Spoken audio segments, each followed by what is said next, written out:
Bonjour à tous et je renouvelle les remerciements d'Adrien. Merci à Opto de nous permettre d'être ici aujourd'hui. Merci à vous d'être venus aussi nombreux. On va vous présenter les 3 cercles sur lesquels on diversifie nos activités, qui gravitent, qui opèrent sur des segments et des prix différents, sur des marchés géographiques différents, comme par exemple BF Goodrich, Uniroyal, Kléber, etc.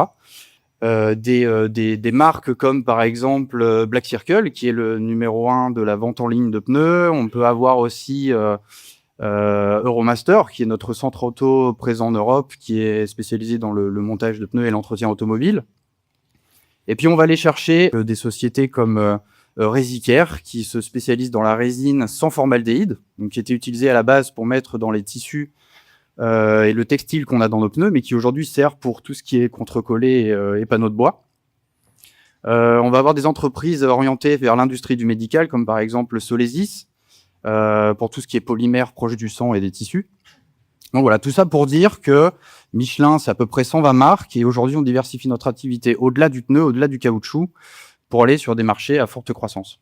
On a vu l'étendue de Michelin, mais qu'est-ce que ça représente concrètement côté IT ? Côté IT, c'est à peu près 3000 applications, donc ça va des applications de gestion de production jusqu'aux outils de vente sur le terrain, en passant par les plateformes data, la R&D, etc., etc.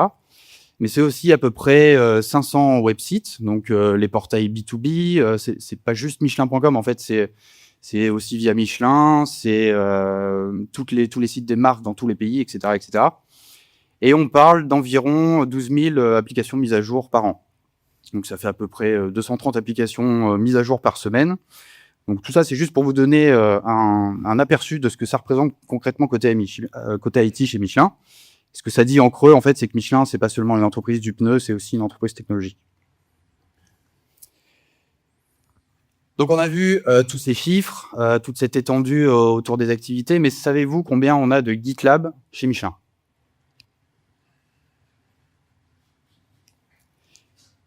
On en a un seul, effectivement, un seul GitLab pour gérer tout ce dont on vient de parler.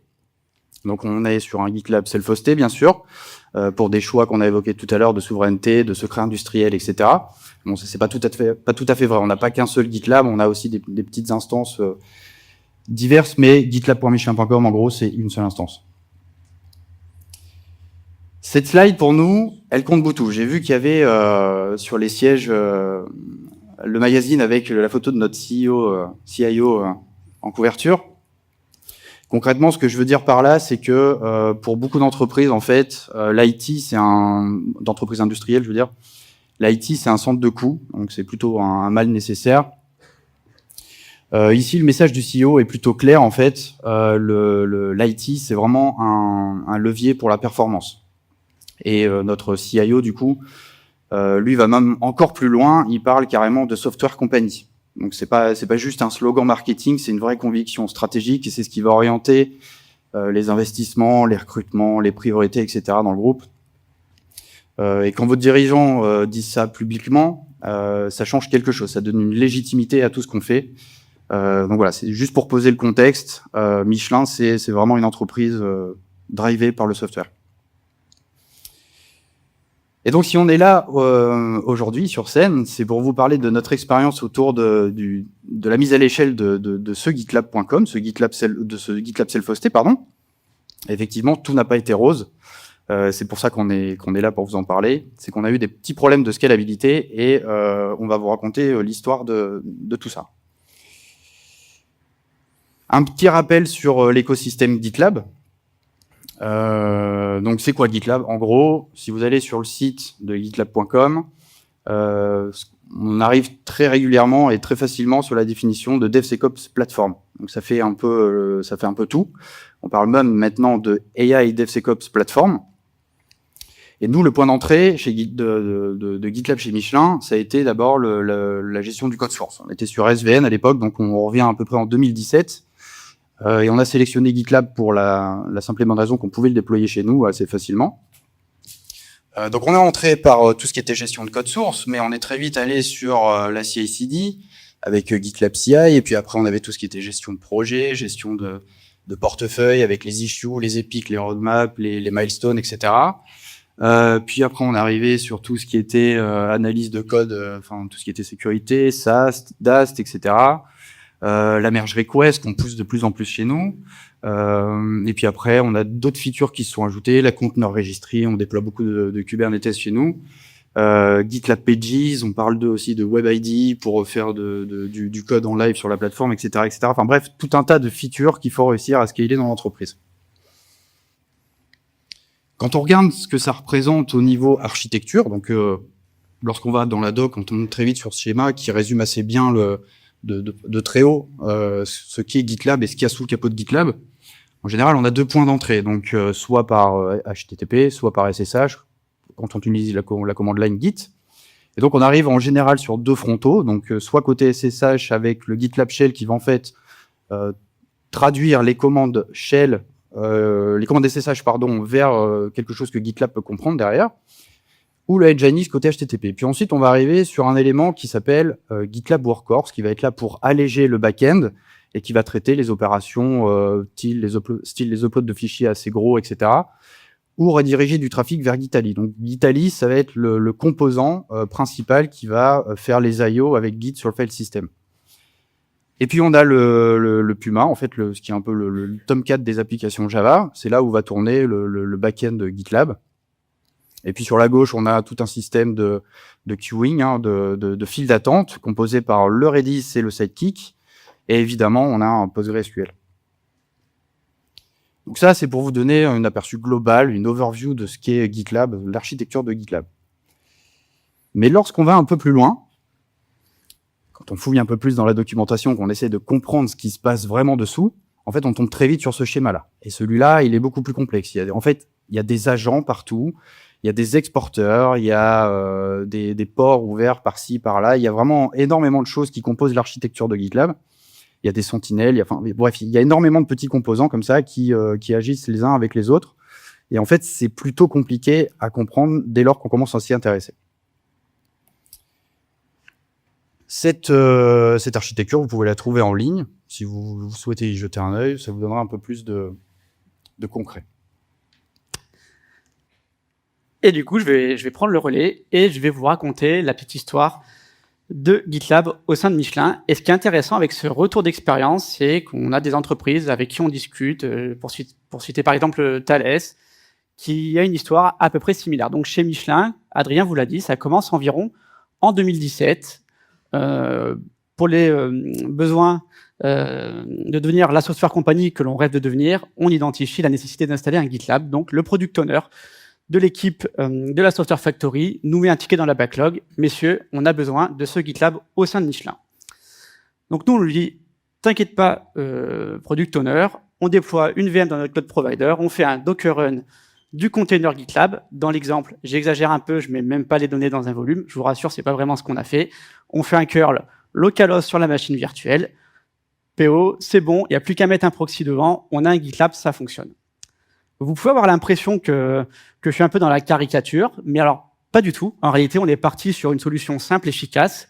On a une vraie volonté de faire grossir ce GitLab, mais en 2017, on veut démarrer rapidement. On ne sait pas vraiment si on va rester sur cette technologie-là. Donc, on va plutôt lancer de l'exploratoire autour de GitLab. On choisit la solution simple et efficace pour le mettre à disposition, et je pense que nous avons eu raison. C'est le début de l'histoire. Maintenant, je ne sais pas, d'ailleurs, c'est quelque chose que je vous invite à faire, mais moi, j'adore faire un PS-F dans un container que je déploie juste par curiosité pour voir à peu près comment il est designé si je rentre pas dans les sources. Et là, on va se rendre compte qu'on est quand même assez loin du paradigme du container qui embarque un processus et qui est censé finalement vraiment isoler ce processus du reste de la machine virtuelle. Dans ce PS-F, on va retrouver, si je prends des lignes au hasard, il y a du PostgreSQL, on voit qu'il y a du Ruby qui tourne pour le Rails, enfin, des noms d'outils, en fait, de processus qu'Adrien a déjà évoqué en début de présentation. Ça pourrait nous mettre la puce à l'oreille sur quelque chose, une petite complexité qui est masquée. Certains d'entre vous ont sûrement fait un apt install de GitLab pour avoir un résultat similaire au sein de la machine virtuelle. Dans le compute, vous faites le PS-F, vous aurez à peu près le même résultat. En réalité, ce résultat, en termes d'architecture, si on regarde, c'est l'architecture de base telle qu'elle est préconisée par l'éditeur, donc une machine virtuelle vierge sur laquelle on a lancé un packaging de GitLab. Et on se retrouve avec un GitLab Single Server sur lequel va être déployé finalement tous les composants indispensables au bon fonctionnement d'une plateforme GitLab, donc l'application Rails, le sidekick pour le message queue. En termes de middleware, on embarque même les Redis, le PostgreSQL, le GitAli Server, etc., etc. Et le tout va se partager la donnée sur la compute sur laquelle c'est déployé en utilisant le local storage. On parle d'une architecture de référence pour 1000 utilisateurs. Donc, tel que GitLab la préconise, on vous dit jusqu'à 1000 utilisateurs, c'est censé tenir la charge. Sur la documentation, vous avez des équivalents en requêtes par seconde, ce qui est quand même plus significatif.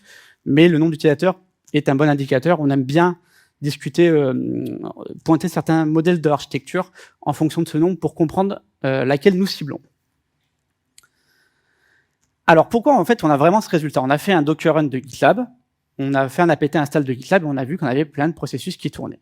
C'est ce que je vous expliquais, le PS-TOF nous indique qu'il y a une petite complexité masquée. Ce qu'il faut comprendre, c'est que GitLab arrive avec pas mal d'outillages et un qui est souvent masqué des utilisateurs qui déploient du GitLab, Docker run GitLab, apt install GitLab, en réalité, c'est pas réellement GitLab qu'on installe, mais un outil qui s'appelle GitLab Omnibus. Donc, on vous a un petit peu menti. Et GitLab Omnibus, si on regarde dans le détail, qu'est-ce que c'est? Sur Internet, vous allez pouvoir trouver des définitions. Je vois des fois passer, c'est un gestionnaire de paquets. Je suis pas tout à fait d'accord avec cette définition. apt install GitLab, Docker run GitLab, vous récupérez tous les binaires nécessaires au bon fonctionnement de la plateforme. Mais Omnibus, ça va plus être un contrôleur de services qui va vous servir à décrire comment vous voulez déployer ces services sur la compute sur laquelle vous avez installé Omnibus, quels services vous voulez lancer, comment ils doivent communiquer, etc., etc. Et quand on parle des services, quand on parle de nos services dans GitLab, c'est tout. Rappelez-vous, on parle d'une architecture simplifiée qui ressemble à ça, mais Omnibus va vous permettre de gérer finalement tous ces services sur les machines sur lesquelles il est installé. Donc ça va vraiment être le contrôleur de tout ça. Si je donne un exemple concret, on peut utiliser Omnibus pour commencer à éclater finalement le fonctionnement d'une plateforme GitLab en lui disant de lancer tous les services nécessaires à la plateforme sur une machine, sauf le PostgreSQL, déployer une seconde machine virtuelle, lancer ce Postgre sur la seconde machine virtuelle en utilisant également Omnibus. Et si on revient sur la première, on lui dit pour communiquer avec le Postgre, tu dois passer au travers de telle IP. Et pour lui dire comment faire cela, Omnibus, on va lui donner un fichier de configuration, le fameux gitlab.rb qu'on retrouve généralement placé dans etc GitLab. C'est à l'intérieur de ce fichier que je vais pouvoir activer, désactiver des services et leur dire comment communiquer entre eux, sur quel compute le service voisin est installé, etc., etc. Pour vous donner un petit peu le champ du possible au travers Omnibus, quand on commence à vouloir scaler GitLab sur plusieurs machines virtuelles, au moment où nous avons rédigé ce slide, et ça se trouve ça a évolué entre-temps, c'était environ un template de 3599 lignes. Donc je vous rassure, on a une utilisation plutôt très avancée de la plateforme, mais on va quand même très très très rarement venir manipuler tous les paramètres de GitLab Omnibus, mais ce chiffre vous donne quand même une idée du champ du possible avec ce contrôleur de service pour une plateforme GitLab. Cependant, l'histoire était trop belle, on a dû s'y mettre, parce qu'il y a quelque chose que j'ai oublié de préciser sur le slide précédent. Pourquoi apt install ou Docker run GitLab ça a fonctionné? Parce que par défaut, quand il n'y a pas de GitLab RB, finalement, Omnibus lance tous les services et part du principe qu'ils vont communiquer entre eux au travers de localhost, et du coup, ça fonctionne. Mais nous, on arrive à un moment, notre histoire, 1 an plus tard, 1200 utilisateurs plus tard, le product owner revient vers nous, il nous dit, bon, messieurs, je commence à avoir des plaintes, GitLab, ça commence à ramer par moment. Avec la même sérénité qu'on a déployé l'architecture de base, le GitLab Single Server, on lui dit, ne t'inquiète pas, product owner, on va scaler, ça va bien se passer. C'est souvent le premier moment où on prend une douche froide, parce que je vous invite à regarder le GitLab Single Server, le carré qui décrit bien, qui vous montre bien que pour 1000 utilisateurs, on peut utiliser une seule VM. Si on regarde la documentation de GitLab et qu'on scale à 2000 utilisateurs, c'est ce schéma qui apparaît. Et là, sur schéma, qu'est-ce qu'on nous dit? En fait, il n'y a plus de single server. On nous explique qu'il va falloir commencer à éclater tous les services nécessaires au bon fonctionnement de la plateforme, chacun sur une VM, sur une machine virtuelle dédiée, une compute dédiée, et même commencer à clusteriser certains d'entre eux. C'est le cas, par exemple, du GitLab Rails. Donc, on passe de une machine virtuelle à 9 si on part du principe que l'object storage, ça sera un serveur NFS que nous avons encore le droit de déployer aujourd'hui pour le partage des assets de type issue, enfin les attachements de pièces jointes à des issues, les flows de profil, etc., etc., Mais attention, le source code, en théorie, aujourd'hui, doit toujours être sur le node Gitali, le ou les nodes Gitali. Évidemment, on a dit, c'est trop complexe, on va pas faire ça. Donc, je reviens au moment, à peu près en 2018. Donc, on en est là, on analyse cette architecture. Si on la regarde d'un peu plus près, on se dit, à l'intérieur, certaines de ces briques sont stateful, d'autres sont stateless. Et finalement, les stateful, elles sont pas si nombreuses que ça. Ça va être principalement le Redis et le PostgreSQL. On se dit, on n'a qu'à juste extraire ces deux services. Pour le local storage, on le remplace par un serveur NFS. Du coup, il va nous rester que les services stateless, le GitLab Rails, le Sidekick, le Gitali, vu que plusieurs processus peuvent taper le même storage, on n'aura plus qu'à scaler finalement de manière horizontale ce qu'on a déjà à peu près en place. Donc, passer plutôt d'une architecture single server à quelque chose qui ressemble à ça. On met un load balancer devant et ça devrait bien se passer. Eh ben, on le tente assez rapidement et on est plutôt très satisfait du résultat et on se dit que même on a économisé pas mal de compute. Au lieu de déployer 9 machines virtuelles, on reste sur 2. C'est simple, efficace, ça fonctionne, nos utilisateurs sont contents, on est très fiers. Quand même, on a conscience à ce moment-là qu'on commence à accumuler un petit peu de dette technique. Mais je vais un peu dire la même chose qu'en 2017. Est-ce qu'on va continuer de grossir de manière exponentielle? Pour l'instant, on se dit que c'est sous contrôle. On reste quand même vigilant. Victime de son succès, 1 an plus tard, finalement, notre product owner revient vers nous. Messieurs GitLab, de nouveau, c'est lent. À ce moment-là, on se dit, bon, on va tenter quelque chose. On a déjà quand même pas mal automatisé le déploiement de cette architecture. On a déjà du Terraform, de l'Ansible pour déployer les GitLab Server 1.2. Tout simplement, qu'est-ce qu'on va faire? On va rajouter un 3e nœud. Et ça se passe plutôt très bien. Donc, on se dit, ben, en fait, on a eu raison. Notre architecture, elle est plutôt robuste, elle est plutôt solide. On est satisfait. On a gagné quasiment 2 ans avec une architecture simple. Ça va. On se dit, on va continuer de travailler de cette manière. Je vous rassure, à un moment, ça va forcément s'arrêter. Sinon, si je rajoute que des nœuds pendant une demi-heure, vous allez m'en vouloir, vous allez dire que c'était pas très intéressant. C'est souvent le cap des 5000 utilisateurs qui devient un peu plus critique. Là, très sereinement, on va encore rajouter un nœud, mais souvent, vous arrivez à un moment de votre histoire à 5000 utilisateurs, ces derniers vont commencer à être un petit peu plus exigeants avec vous. Et notamment, ils nous demandent d'activer la feature de recherche avancée au sein de la plateforme. C'est pour ça que vous pouvez voir apparaître en bas du schéma un nouveau middleware. C'est un peu petit pour ceux qui sont au fond. Mais en vrai, c'est un Elasticsearch qu'on rajoute et qui est là vraiment pour servir de la feature. Attention, il ne va pas décharger les computes qui est au-dessus. Au contraire, quand on a un GitLab qui a un genou à terre, c'est le meilleur moyen de lui mettre le second. Car la réalité, en fait, vous allez déclencher plein de processus qui, à chaque push, chaque évolution du code, vont venir indexer l'évolution du code au sein de cet Elasticsearch. Pour autant, c'est pas le principal problème de notre architecture. On voit quand même que le NFS en plein milieu, là, qu'on a mis au milieu, est extrêmement sollicité et c'est lui qui vient écrouler les performances de la plateforme. Effectivement, on comprend tout à fait pourquoi GitLab a un petit peu sifflé la fin de la récré sur ce modèle d'architecture. On n'est pas les seuls à avoir fait ça en réalité, déjà parce qu'il n'y avait pas forcément beaucoup d'autres solutions à l'époque. L'idée serait plus de scaler des nœuds de Gitali unitaires, mais entre-temps, GitLab a sorti une technologie qui s'appelle Gitali Server, sur laquelle je reviendrai un petit peu après. Et du coup, en réalité, NFS, ça peut être un très bon système de fichiers partagés, mais dans un contexte Git, on a souvent, qui dit Git dit travail collaboratif, on a la nécessité de venir apposer plein de logs sur des milliers, des millions de petits fichiers. Et c'est sur la position et le release, le relâchement de ces locks, que NFS devient un système de fichiers qui n'est pas vraiment performant. Et en grossissant, vous allez donc venir écrouler les performances de votre plateforme GitLab. On est donc à un moment de notre histoire où on se dit, on n'a plus vraiment le choix. Il va falloir vraiment qu'on se remette en conformité avec ce que nous préconise GitLab. Arrêter de faire du NFS pour la partie repository. On peut continuer de le faire pour tout ce qui est attachement des issues, photo de profil, artefacts de build, etc., etc. En tout cas, pour la partie repository, il faut qu'on arrête. Et vu qu'un problème n'arrive jamais seul, hein, ce NFS au centre, c'était bien pratique en fait, parce que on se disait, il y avait quasiment toute la donnée à l'intérieur.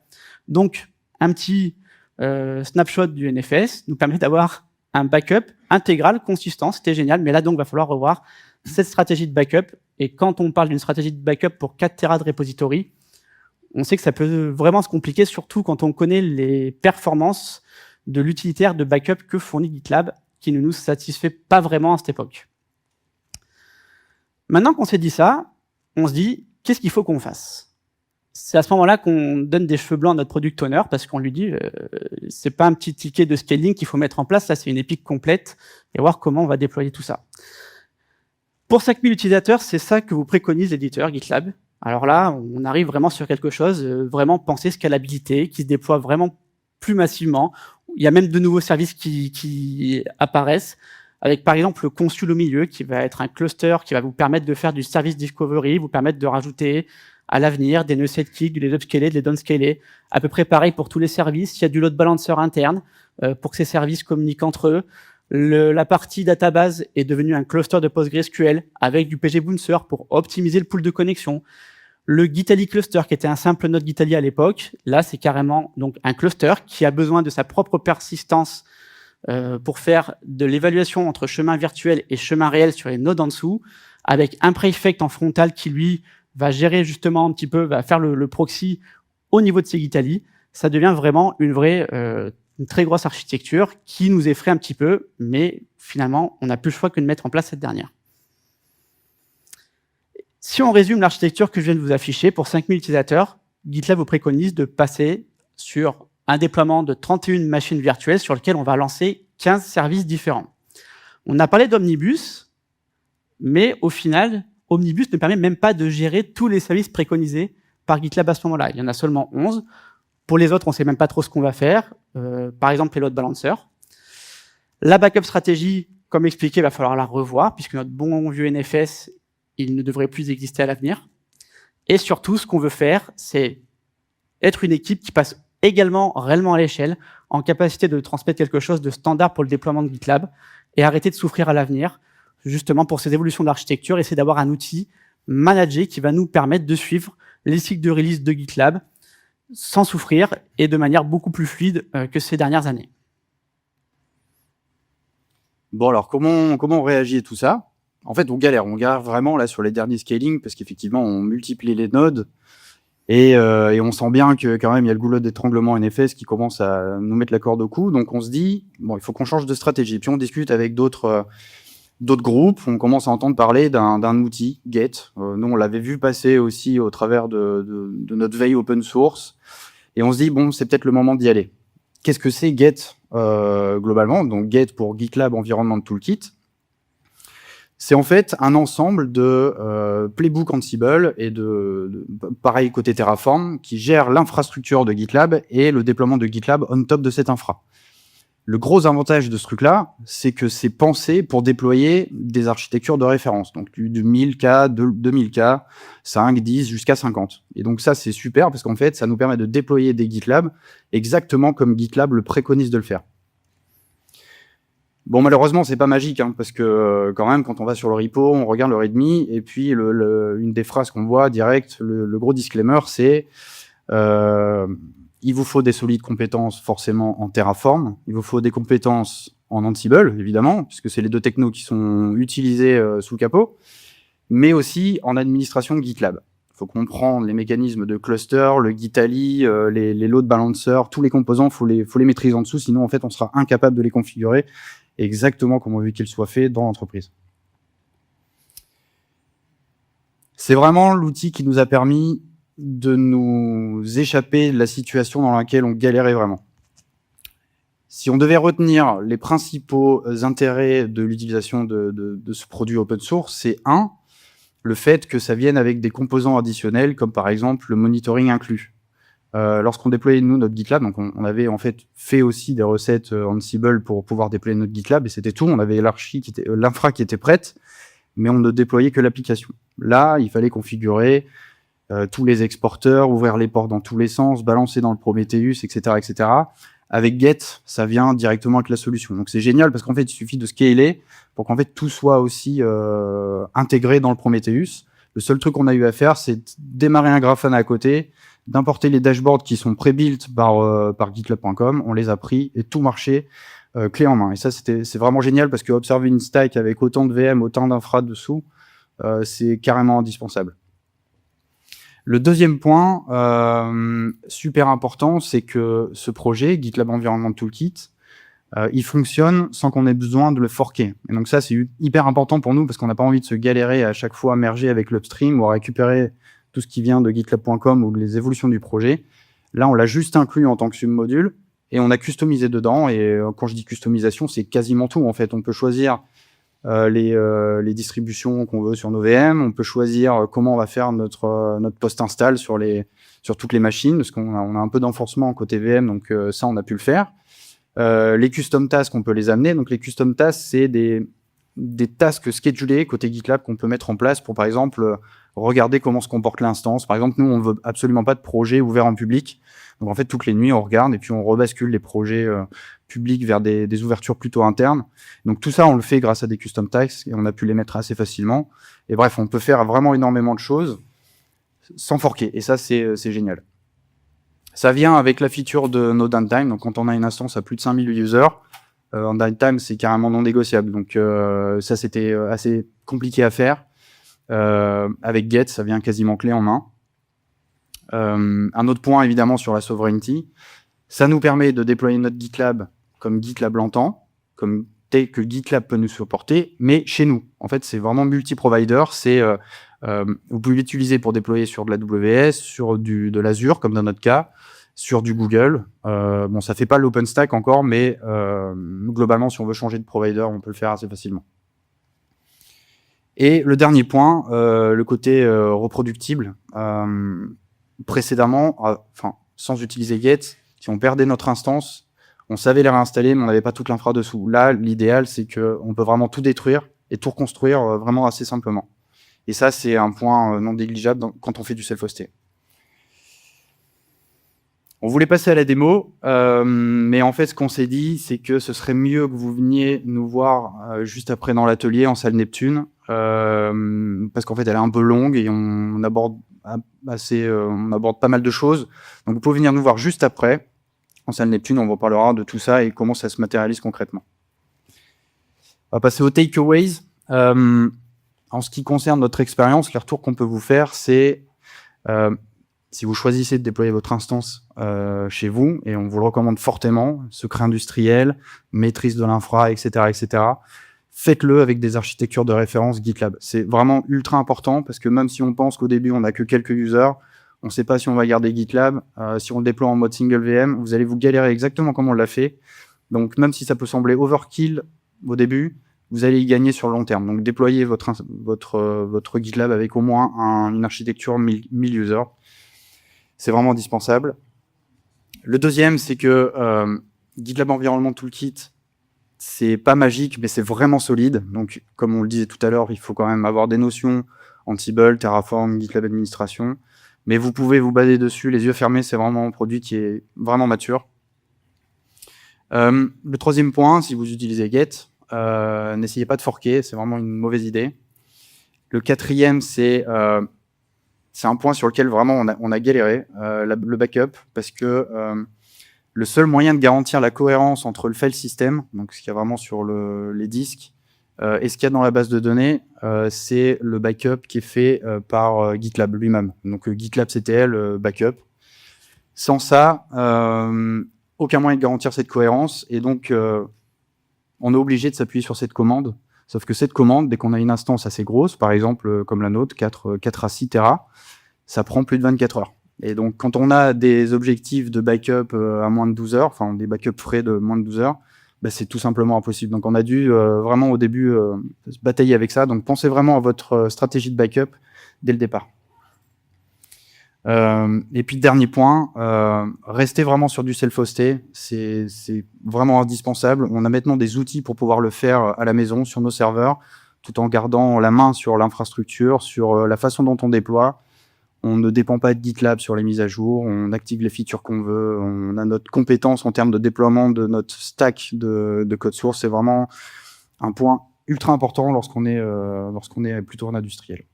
Je vais reprendre la parole pour dire la leçon principale que j'ai pu retenir de cette expérience. Comme vous vous en doutez, dans la Software Factory Michelin, on déploie beaucoup de produits du marché, on développe pas notre gestionnaire de source, on développe pas notre gestionnaire de binaire. Mais tout de même, quand on choisit un produit, généralement, on s'intéresse énormément au service rendu par ce produit, à son fonctionnel. Depuis que je travaille avec GitLab Environment Toolkit, je me dis qu'à l'avenir, quand je choisirai un produit, je serai un petit peu plus observateur sur ce qui est fourni à côté du produit, ce qui va me permettre justement de le déployer, de le mettre à disposition, de le monitorer. Car chez d'autres éditeurs, je leur conseille aujourd'hui vraiment de tendre vers ces stratégies, car ça peut vraiment être galère d'arriver avec une énorme architecture comme celle qu'on vous a montrée. Et les gars, débrouillez-vous, réécrivez tout. Là, non, vraiment, il y a le produit, il y a l'outil pour le déployer, il y a l'outil pour le monitorer. Donc, c'est plutôt bien pensé quand on a un portefeuille de clients on-premise assez important comme GitLab. Moi, j'avais mis que maintenant, avant de choisir une solution éditeur pour mon entreprise, je ferai systématiquement attention au backup restore. C'est vraiment un truc qui m'a blessé profondément. Mais globalement, le mot, c'est rester sur vos solutions self-hostées. Ça vaut le coup parce que une plateforme de code, c'est quand même le centre, le carrefour de tous les devs, de toute votre stratégie IT. C'est par là que tout passe. Votre CI, vos conteneurs parfois, si vous utilisez la registry. Mais globalement, tout votre code est là. Et si vous pouvez le garder chez vous, c'est vraiment quelque chose qui est indispensable. Et on se rend compte qu'on a de plus en plus d'outils pour pouvoir le faire assez facilement. Et en plus, avec le support de l'éditeur, si jamais il se passe vraiment quelque chose. Mais au moins, vous gardez votre donnée chez vous, vous gardez votre spécialisation chez vous. Et ça, c'est ultra important. Merci beaucoup de nous avoir écoutés. Merci à vous.